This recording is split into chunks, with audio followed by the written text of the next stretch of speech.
Hello, everyone. Welcome to another episode of the Cybersecurity Recruiter Podcast. Today, I'm joined by Kyle. Kyle, how you doing?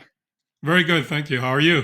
I'm good, my man. It's to get this show on the road. I think it's probably been me that's a bit of a nightmare trying to get this arranged. I think we've had it arranged and we originally started talking about this quite a while ago. So it's nice to finally have you in the virtual podcast studio, mate. Nice to see you.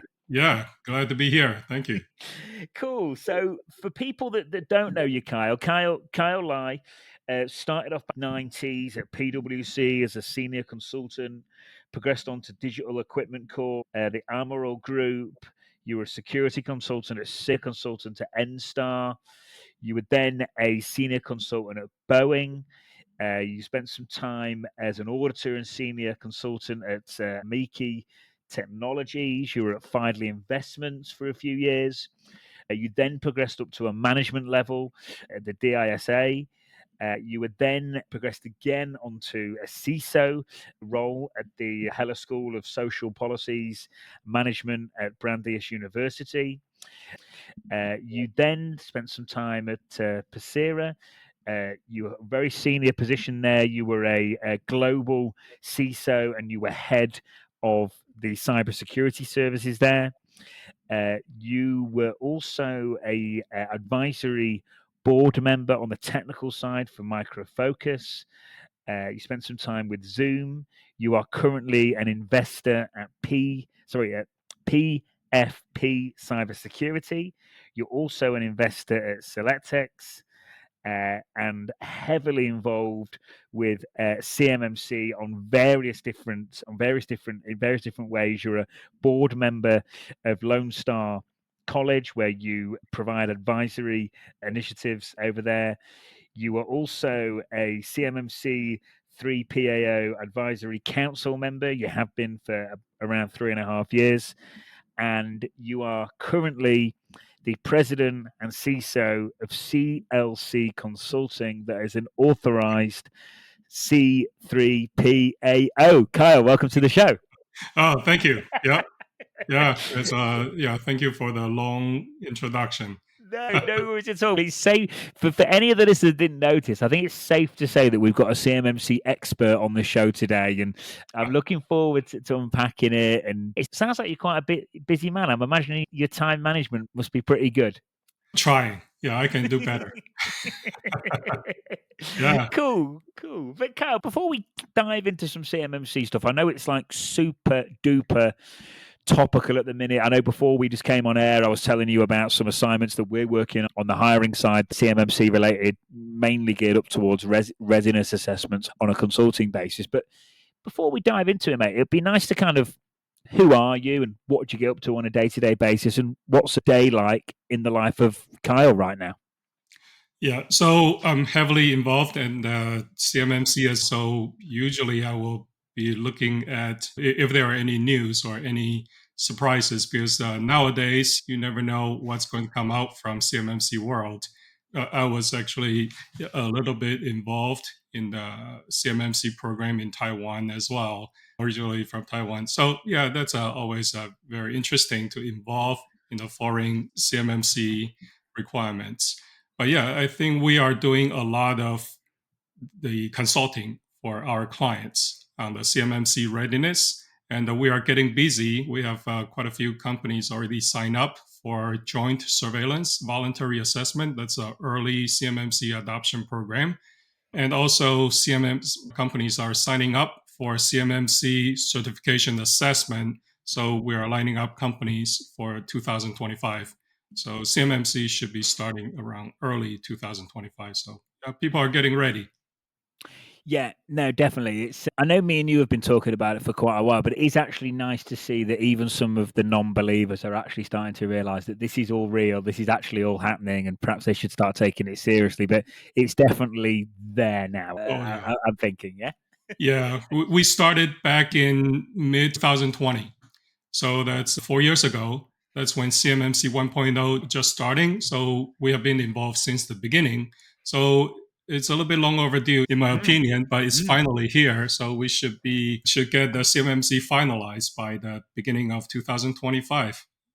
Yeah, definitely. I think it's, yeah, like you say, I know firsthand, Kyle, it's really starting to heat up and warm up. But what I'll do is for people that are listening, sorry, that are perhaps a little bit late to the party or to the CMMC world, as it were, and what is for people listening that are familiar with it, what is CMMC, Kyle? Right. So CMMC is a security framework that with three different levels. So there is level one, which is for handling what they call federal contract information. A little bit sensitive, but it does require a little bit more protection. It's not public information, but you still need to protect it. For level two, it's for handling what we call controlled unclassified information. They have 110 controls based on NIST 800-171 security standard. And then there's the level three, which is there have additional 24 controls on top of level two. And these are from NIST, based on selected controls from NIST 800-172. And the requirement is that if you are level one, these are all talking about the DoD contracts. When CMMC is finalized, DoD contracts will have certain requirements for CMMC and these to make sure that companies that are handling federal contract information or control unclassified information, they are qualified, they have the controls in place, so they are qualified to handle this type of information. So level one is for self-assessment. So if you have a level one, CMMC level one requirements in your contract, then yeah, you are required to perform the self-assessment. If you see contracts with a CMMC level two, that means that you need to have your controls, the requirements be assessed by CMMC third-party assessment organization, C3PAO, such as KLC Consulting like us, to conduct the CMMC level 2 certification assessment. And the reason is that DoD, they trust but verify. There has not been a way to verify. This is the way for them to verify that controls you say you have implemented, then have third party to come in to independently to verify that you have these controls implemented. And level 3, there are only less than 1% of these companies will require level 3. These are the higher bar. There are more companies that are creating weapons or nuclear that probably are worried about the nation state attacks, right? Advanced persistent threat type of attacks.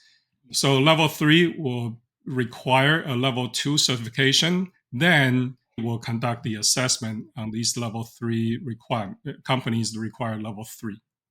Okay, cool. Yeah, no, thanks for that breakdown, Carl. So yeah, that's pretty cool. So level one, self-assessment, fairly sensitive, but not too extreme. Level two is where the bulk of companies are going to fall, and that's where you're going to be really helping clients and organizations out more and more as the weeks and months go on. And then level three is only the DoD can check that off. It's Yep. pretty heavy stuff, yeah?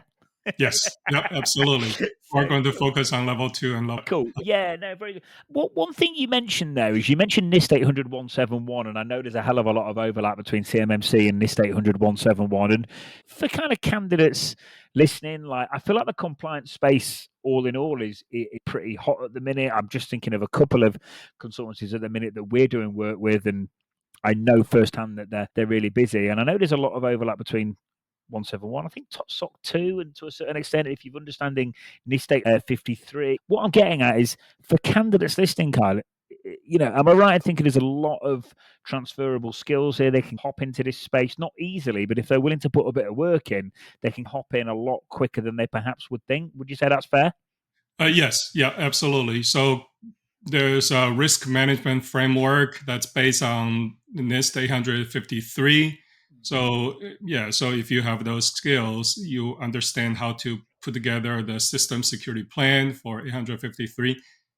800-171 is actually a subset of controls compared to 853. So the size of the controls are smaller.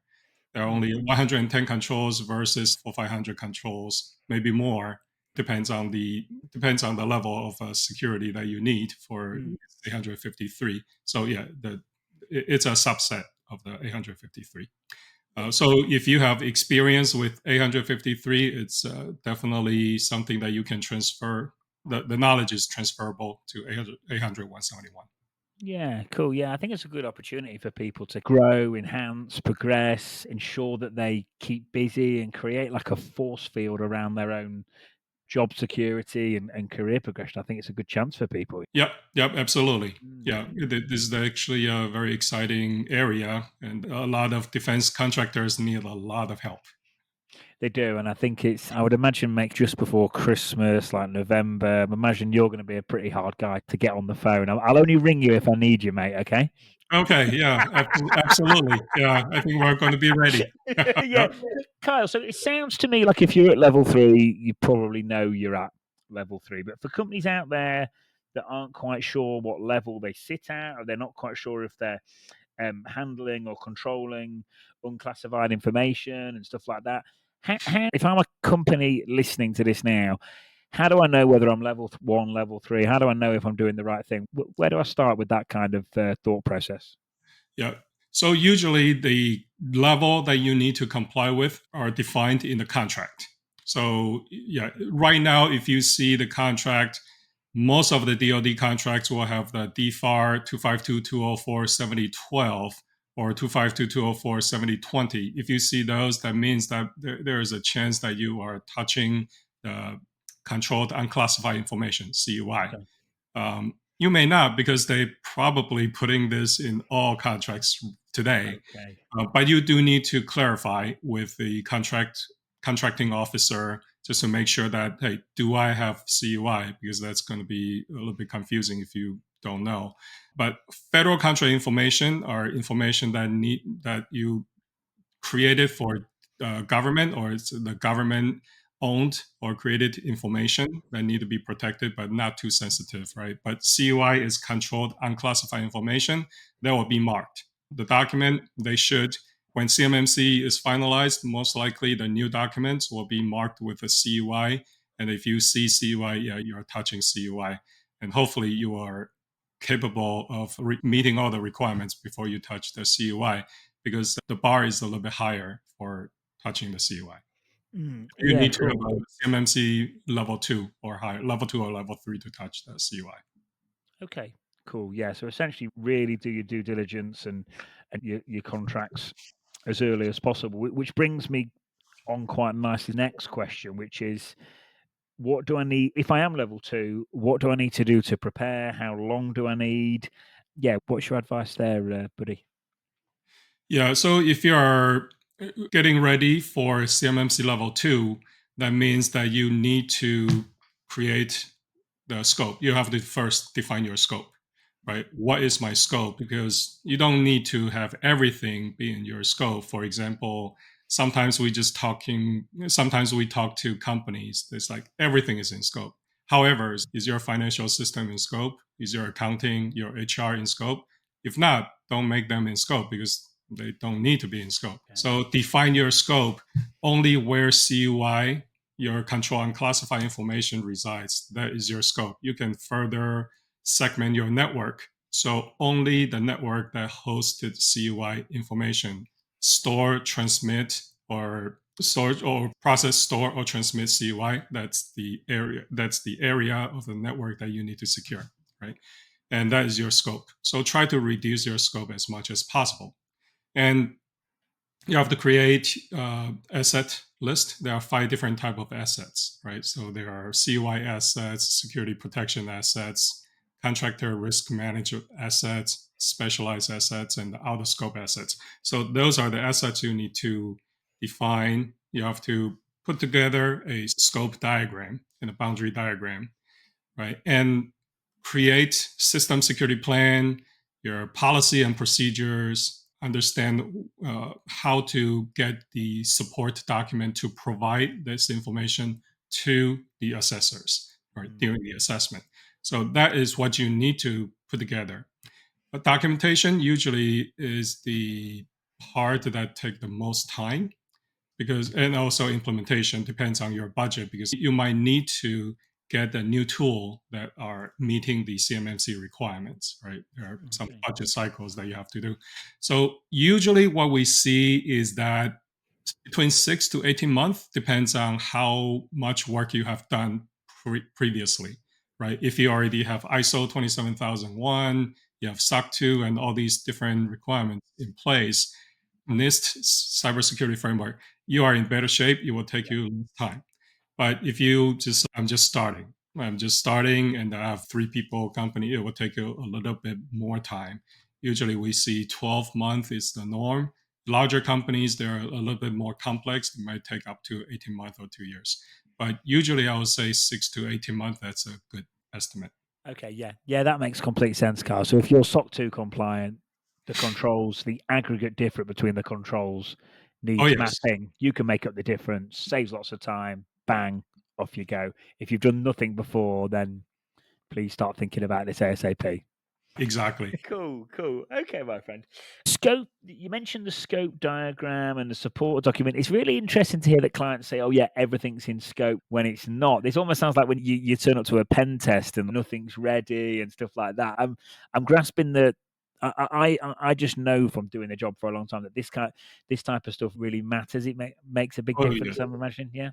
Yeah, I used to be a pen tester, right? So I know, yeah, you have to define the scope. Yeah, you can only touch these computers, but not the others. So those are, it's going to be important in the CMMC as well, because only systems that are within the scope that you need to control, you need to put the controls on these systems. You don't have to worry about the systems that are out of scope. Brilliant, Carl. And the scope diagram, is that, for people listening, is that something quite easy to get your head around as a customer, or is that something you need to upskill on or get up to speed on? What would you suggest on that? Yeah, so usually what we do is that you have to get what we call CUI data flow first, right? So what you need to do is understand how CUI get into your environment. That means how do you download? Where do you download to receive your CUI? Or you are creating some documents, creating some drawings on behalf of your customer, right? So how does CUI get into your environment? But then where do you store that information? Where do you store that information? So you have to start understanding where do you store. And it's not just it's not just you. You might be IT or you might be purchasing, but talk to the other department as well. For example, sales or the engineering, right? They might be the ones that receive this information. When they receive this information, where do they store that information? Hopefully it's not on your personal drive, but we heard that before too. But you just need to know where it is stored. From there, you start going through. Okay, the data flow. When I store that information, who do I notify? I'm the engineer. I download this information. Who do I notify? Okay, I might be notified the sales. I put a quote together, right?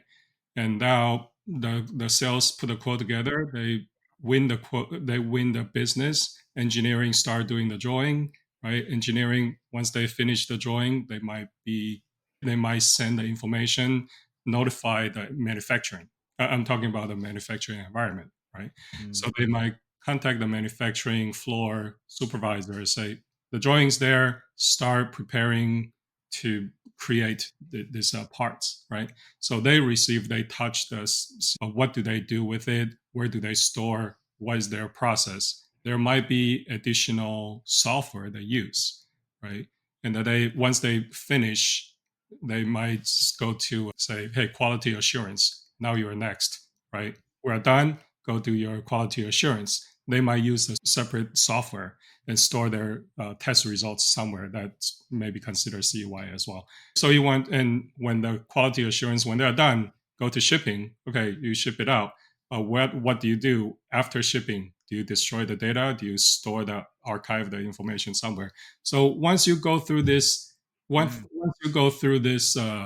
flow, CUI data flow, you understand which department, which role actually touches this information, right? Which system actually store this information, right? And what facility, it may be different facilities, right? You might have more than one facility. So you understand which facilities actually touch this CUI information. So from all this information that you gathered, you will be able to draw a kind of like a data flow and also a scope diagram, which system touches CUI. Then put all this together, that's your scope diagram. Mate, I bet even for a small organization, layer on layer and layer of complexity starts appearing really quick. I can just imagine it already. If you're working from home, VPN, if you have bring your own device, right, BYOD, Yeah. you have to consider that as well. Yeah, no, thanks, mate. So yeah, you're essentially, I bet it's actually quite interesting when you look at how all the data flows around any given. I bet it's quite insightful, isn't it? Yeah, it's always very interesting, especially in the larger environment. Can you imagine? Even the medium-sized company, when you get everybody together, it's okay. I'm done with this part. I notify you, and the other person is like, yeah, we actually store in this device here. It's like IT is like, I didn't know that device actually existed, right? So there are always that type of exchange, and I thought it was actually usually it's a lessons learned for everyone because no one actually usually very few people understand how the CUI flow through the entire organization. And also, not only that, it gets everyone actually thinking about it, stopping and thinking about it, which I bet very rarely, if ever, happens. Yeah, exactly. It is always a very interesting exercise. Yeah, no, I bet. So this might be a really difficult one to answer, and I've heard lots of different opinions on this, so I'd be really interested to get yours, Kyle, which is, when will CMMC actually be finalised? When will it be like, it's actually here and we're seeing it in contracts? When will that date be? I think based on what we heard from Cyber AB, which is the CMMC accreditation body, they are expecting the beginning of 2025. And the reason is that there are two rules being worked on and are being finalized at this moment. One is 32 CFR, one is 48 CFR. 32 CFR is already in the draft final rule stage. So it will be finalized by the end of the year, most likely.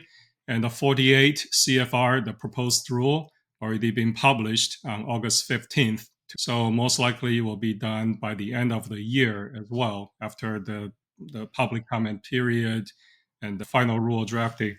If it's not by the end of the year, most likely by January it'll be done, and most likely it will be by February or March. That's when CMMC will be finalized. In terms of when you will see the requirements, CMMC requirements in the contract, they have 4 phased rollout period, right? And they talking about 30 months or 3 years, up to 3 years. So very first 6 months, on the date of the CMMC rule is released until up to 6 months, that is when CMMC level 1, you will start seeing CMMC level 1 in the contract, right? And that's for self-assessment. There are very few CMMC level 2 self-assessment. Those are most likely you will not get those type of contracts. But for 0 to 6 months, you will only see contracts that require level 1 or level 2 self-assessment.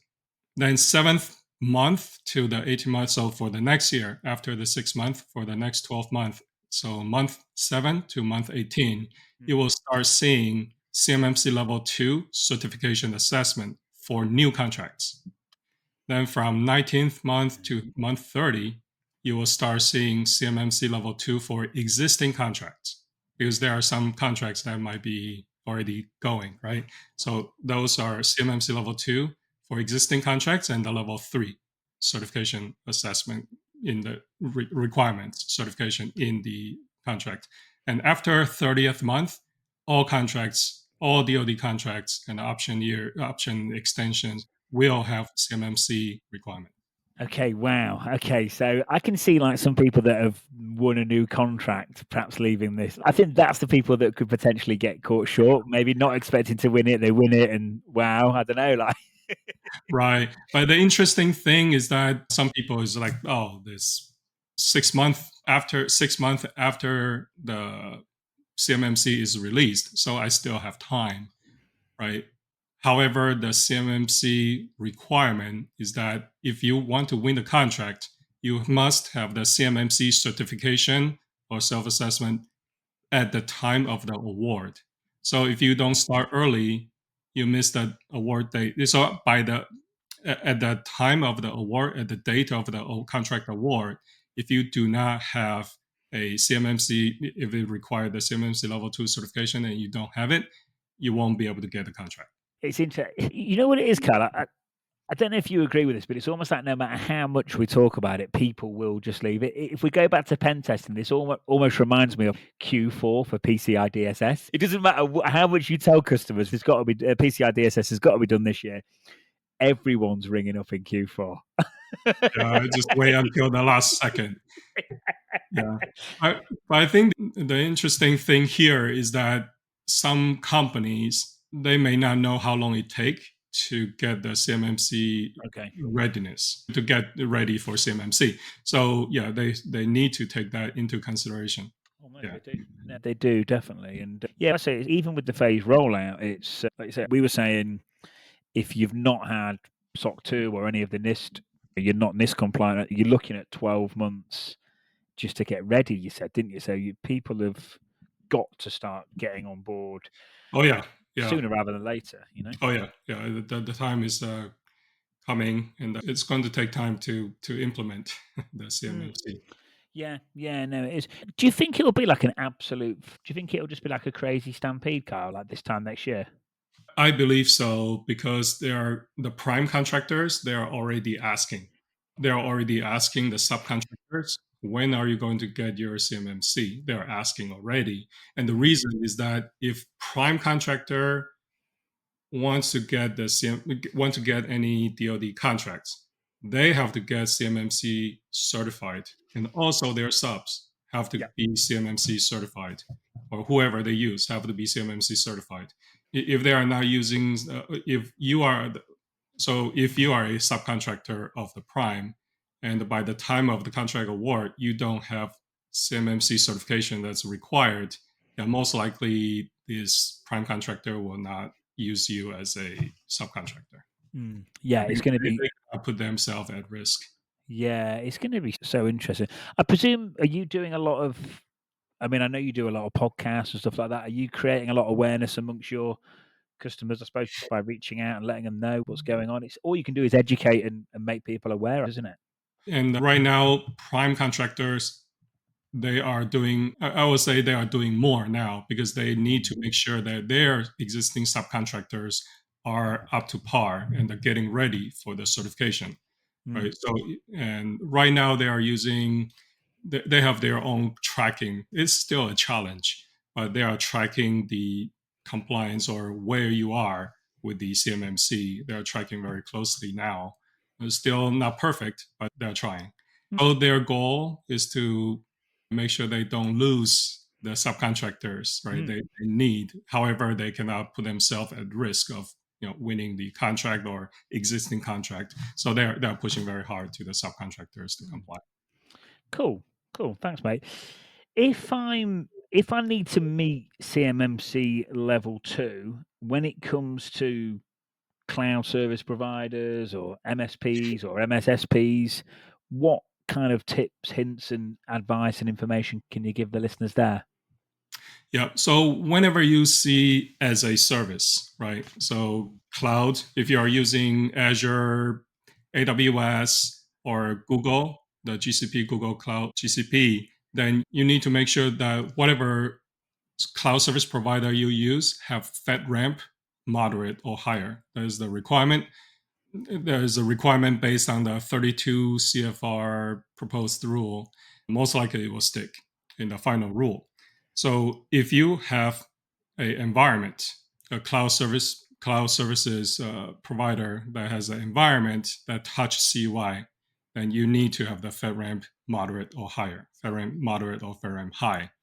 Backup as a service, for example, if you're backing up your data, the CY information to a service in the cloud, that backup as a service, they need to have FedRAMP moderate or higher.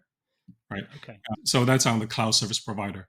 So if you are using a managed service provider, the MSP, if the MSP have CUI, control unclassified information, or what they called security protection data, they still have to clarify what that means. But most likely these are like firewall data or VPN data that they will require, or SIM the security logs. Most likely these companies will need to have the CMMC level 2 or whatever level that is required by the OSC, organization seeking certification, the defense contractors as well. So you need to match that level of certification that is required. So yeah, that is the requirement for MSP and the cloud service provider. Cool. Yeah, thank you, mate. Nice one for clearing that up, Kyle. And in relation to, I know we briefly touched on it before, but in relation to Joint Surveillance Voluntary Assessment, can you tell us a bit more about that and how it can benefit companies for getting up to speed? And yeah, what do we need to know in relation to that program and organization? Sure. Yeah. So Joint Surveillance Voluntary Assessment, or JSVA, is a program like early CMMC early adoption program that DoD, they have an organization called DIBCAC, DIBCAC. DIBCAC is a the DIBCAC, the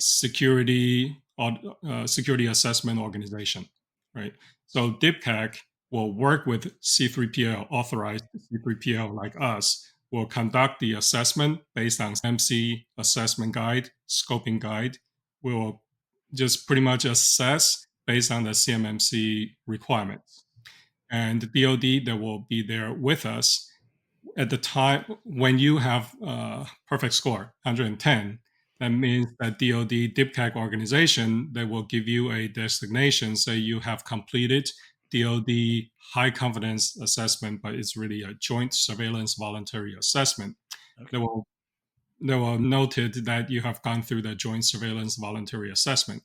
So at the time when CMMC rule is finalized, the DoD, their intention is to convert that JSVA to the formal CMMC level 2 certification.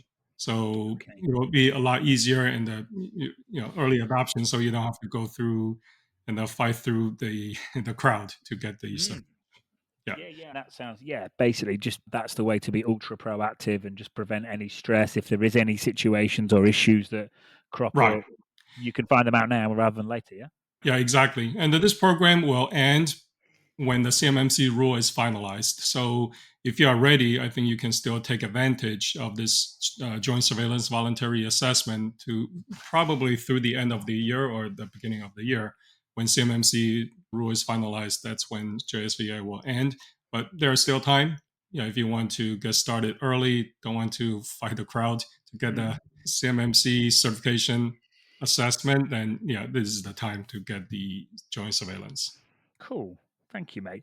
So C3PAO organizations, certified assessors. I know that's what your company does, Kyle. How try not to be too biased here, but how do I choose the best company to go with? Yeah, you definitely, there are, as of today, there are 57 C3PAOs out there. Okay. Obviously, not all C3PAOs are created equal. So you want to select a few C3PAOs, talk to your consultants. You might have some CMMC consultants that you work with. Talk to them and then ask them for their suggestions. But you do want to talk to a few C3PAOs. C3PLs are important, but what's more important is the lead assessor. That's going to be that will assess you, right? The lead assessor, they need to have the right background, right experience. Yeah, you need to know who will be your lead assessor, and then get to know their background. If you have a chance to interview them, do that. But talk to them. And if you are in the aerospace or manufacturer, make sure the lead assessor has some experience in this area. If you are in the software, make sure you have it in the software area or construction, right? So familiar with your industry so they won't ask off the wall questions, right? That's not related to your industry. So yeah, that's going to be important. So I think that's talk to a few and get the good vibe, and then choose the right C3PA or authorized C3PA. That's what I will recommend. Okay, cool. Yeah, that makes a lot. My next question was going to be, how do I choose? What do I look out for? What do I ask my lead assessor? But you answered it there. So is it almost like talking recruitment terms? There's recruiters that specialize in software developers. There's recruiters that specialize in marketing, finance, cybersecurity. Would you say C3 PAO assessor? Would you say it's almost like people will be better for different industries? People are almost specializing in different industries depending on where their lead assessor's capabilities are lent towards? Yeah, I would say sometimes it's more general, but if you're in a very niche industry, yeah, you want to have somebody that understand your industry. So if you're in the aerospace or manufacturing, yeah, you want to have somebody who have knowledge about your industry, how yeah, because you are going to have some OT, right? Operational technology. You are going to have CNC machines. And when you bring up CNC machines, they have no idea what you're talking about, then there will be a problem, right, in those situations. So yeah, it's better to just select somebody who knows your area. But yeah, like a pen test, yeah, you want to have somebody who understand Yeah. how to assess the right system, right? Yeah, Yeah, definitely. There's just so much nuance across every industry, so that makes complete sense. yeah, In terms exactly. of Yeah, thanks, Kylie. In terms of two, so that sounds like where a lot of the action is going to be. How long will it take for me to get a level two certification? What's the process look like? What are the lead times? Yep. So for the CMMC assessment, what we will follow is what we call the CMMC assessment CAP. Right, CAP right now, Cyber AB, they are doing a update on the current CMMC, the CMMC assessment process. CAP 1.0, they're upgrading to 2.0 now. I'm part of the CAP working group, so we're seeing some updates in that document. So Mm, that's what the assessors will follow when they're conducting the assessment. So in terms of the duration, the actual assessment will only happen most common usually about 1 week, depends on number of sites that the assessor need to visit, right? Physically visit. mm, So but usually it's just 1 week if you have only one site to visit. However, there are about 5 to 8 weeks, depends on the C3PAO. We usually want to start about 8 weeks before the actual assessment week to start let you know that what we call the pre-assessment phase. We want to gather the information from you to make sure that you are ready. We are going to review the documents you provided, the system security plan and the scope diagram. So we make sure that you understand your scope, you have the right asset inventory, you have the adequate and the sufficient SSP, system security plan. If we see your system security plan is only 10 pages mm. and you don't have any other documents, we'll say that, yeah, most likely you're not ready. So let's postpone or cancel for now. But if you are ready, we are going to move on to the assessment preparation assessment phase. Right during the assessment, during the pre-assessment, if we see that you are ready, we're going to start putting together the assessment plan. And usually about 5 weeks, 4 weeks before the assessment, the date of the assessment, we're going to let you know here's the assessment plan. What we're going to do exactly during the assessment period. Yeah, that 5 day period is going to be very precise in terms of what we're going to be looking at. And we'll let you know, we'll share with you what we call the objective evidence list. That's more like a playbook for assessors. So we'll let you know exactly what we'll be looking for, what you need to prepare for us to see, whether it's a support document or the controls that 110 controls, 320 assessment objectives, which one we want to have you demonstrate, and which ones we are going to see when we are on site physically. So we'll let you know that. And that's during the preparation, but usually 2 weeks before, that's the cutoff date. We need to get all the documents, by the 2 weeks before, usually 2 weeks before, so we have time to prepare ourselves. And then when we go on site, when we conduct the assessment, that'll be that 1 week. Usually during that 1 week, we will have daily checkpoint, end of the day, daily checkpoints, how you do during that day. And if there are any gaps or deficiencies or poem items, you will know if there are some poem items. So by the end of the week, we will have a more like a out brief, let you know how you did during this week, and we'll let you know just a summary of if there what's the score, SPR score, and if you have any deficiencies, if these deficiencies are acceptable, to have you go through the POEM. There's a POEM remediation period, right? So if your deficiencies are allowed based on the CMMC rule, if they are allowed to have POEM, if your score is 88 points or higher, and if you can commit to all these deficiencies within 180 days, then will issue you a conditional CMMC certification. And that means you have to fix everything within 180 days. And if you do within this 180 days, call us back or somebody to some other C3PAO, most likely is the original C3PAO, to verify to what we call the POEM closed out assessment on the POEM items. If you remediated everything, we will convert that conditional certification to the final CMMC level 2 certification. Right. So that is the process. Cool. Yeah. Thank you, Carl. So basically, 1 week on site, and you've got 8 weeks to really dive into everything. Right. Yeah. Yep. Yeah. And usually 1 or 2 weeks after the assessment, we will submit our reports to DoD, and that what we call the EMASS system. Then EMASS will update the information to the SPRS system. Okay. So if the scope diagram's good, 11 weeks. About, yes. Yeah, okay. But that's if the scope diagram's good. Like I say, if the documentation's 10 pages. Yeah. Documentation, system security plan, and the support documents. Yeah, just make sure that all the documentation that's required are in place. Yeah, that's a massive thing, because I know what it's like dealing with, not talking badly of any of my customers, but sometimes you can say stuff to customers and perhaps they don't always listen. So, all right, Kyle. So as we draw to the end here, what's the cost on all this? If I'm an organization listening now and I'm knowing that I've got to get level 2 certified, how much is the assessment going to cost me? Yeah, so it really depends on your size, complexity, number of systems, for example, and also number of sites the C3PO have to physically visit. So it all varies.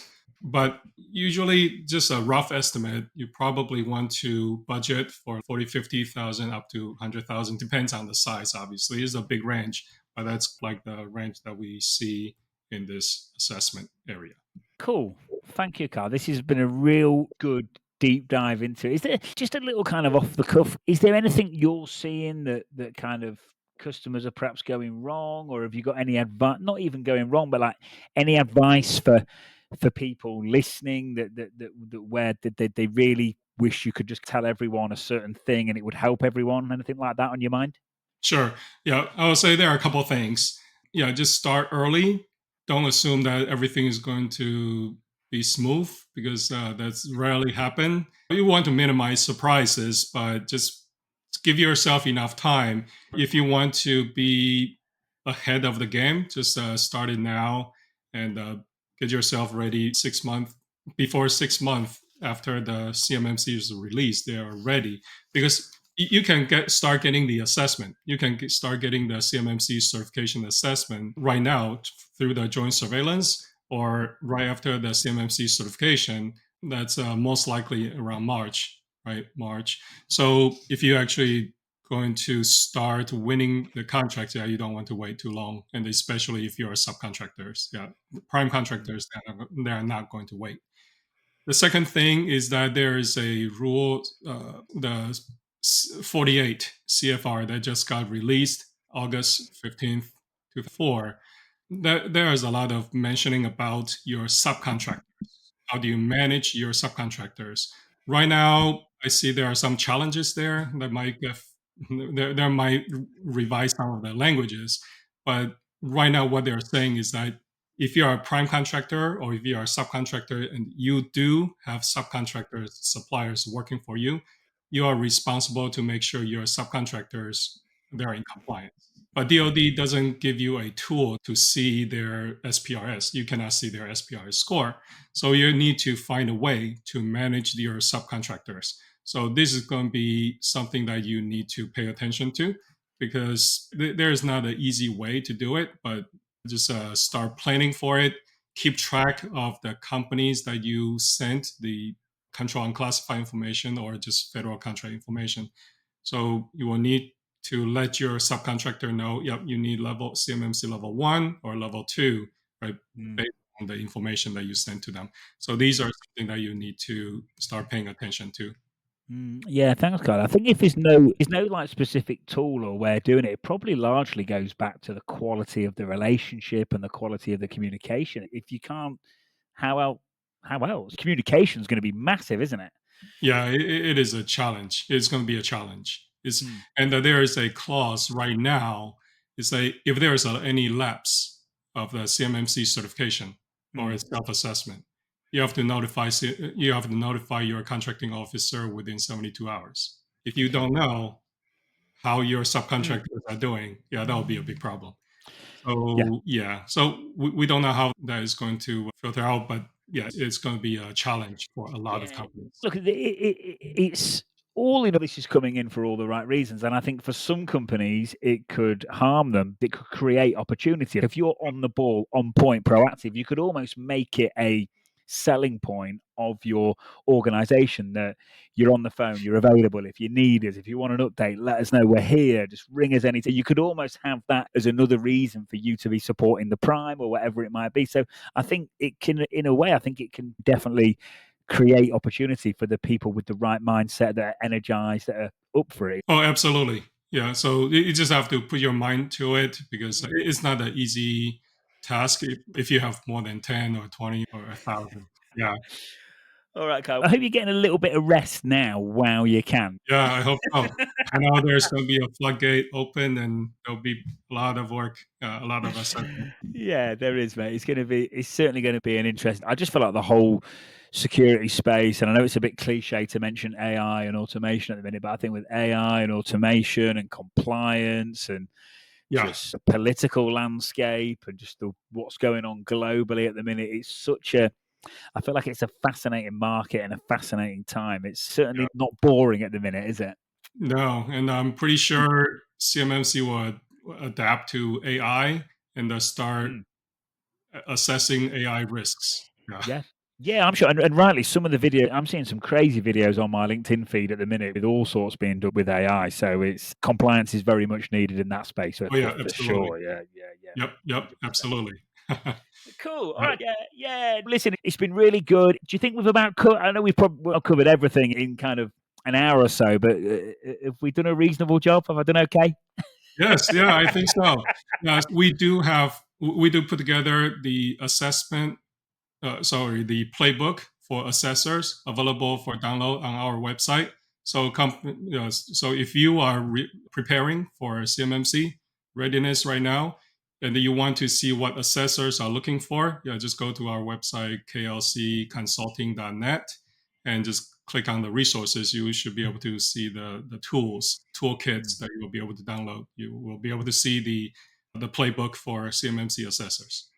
Cool. Well, we'll put that playbook in the show notes as well. If you ping me that over, Kyle, I'll get it off your website anyway. But if you ping me anything over that can be really helpful, like that playbook, let me know. We'll get it in the show notes when we release this on YouTube and Apple Pods and all the rest of it. So I'll say bye to you now, Kyle. Thanks for your time.